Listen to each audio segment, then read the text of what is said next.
This is a sample from Colby Gray's new book. You can read the entire series on Amazon using the links below. Subscribe here on YouTube for updates about new and upcoming book releases only from Colby Gray. We flew into Honolulu around midday. I was seated beside Bryn and Zoe in our row, and even the flight attendants seemed charmed by the energy surrounding our group. There was no missing our excitement, well, mostly theirs. I'd grown used to traveling with the aces for tournaments, but this felt different. Hawaii was a bigger event, with higher stakes for the team and more pressure on everyone.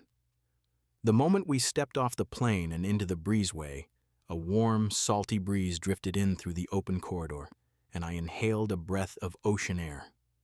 I handle all the photography and social media content for the Aces. It's an eclectic job, and I like it that way. Today, though, I was just trying to keep track of everyone's bags and ensure they all made it to the baggage claim without accidentally leaving something in the overhead bins. Zoe, in her usual playful mood, swung her carry-on over her shoulder and said, "Think the beaches here can handle us, Owen?" I laughed. "You say that like beaches can prepare themselves." Kinsley, quiet, sweet, and easy to blush, hovered just behind Zoe, clutching a giant tote bag as if her life depended on it.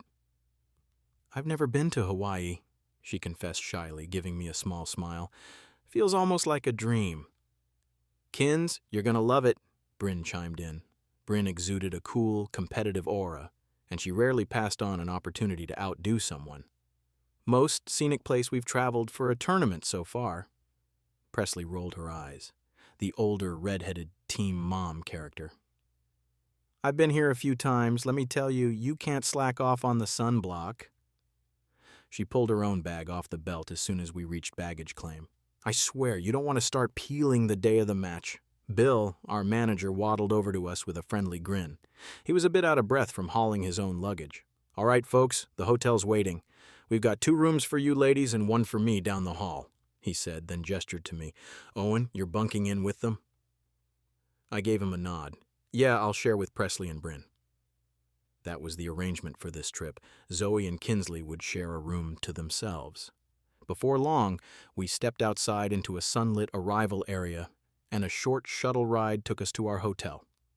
It was a cozy spot across from the beach.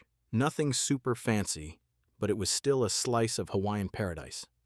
The palm trees around the driveway swayed gently, and I could hear the rhythmic sound of waves crashing somewhere in the distance. Inside the lobby, I was greeted by a blast of air conditioning and the sight of bright floral arrangements. We headed to the desk, signed some forms, and shuffled into the elevator in one big mass with our luggage. There was that excited tension in the air that always accompanies a new place, especially somewhere as iconic as Hawaii. "Zoe and I have a double room," Kinsley reminded us, checking the room key in her hand.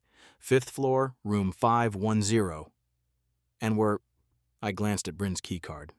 512, she read. "Right next door. That's convenient."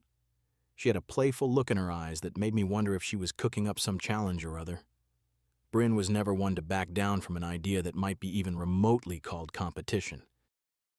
Colby Gray's books are available for purchase on Amazon and Kindle Unlimited. He releases new books every month. You can subscribe here and follow Colby's author page on Amazon to be notified when there is a new release.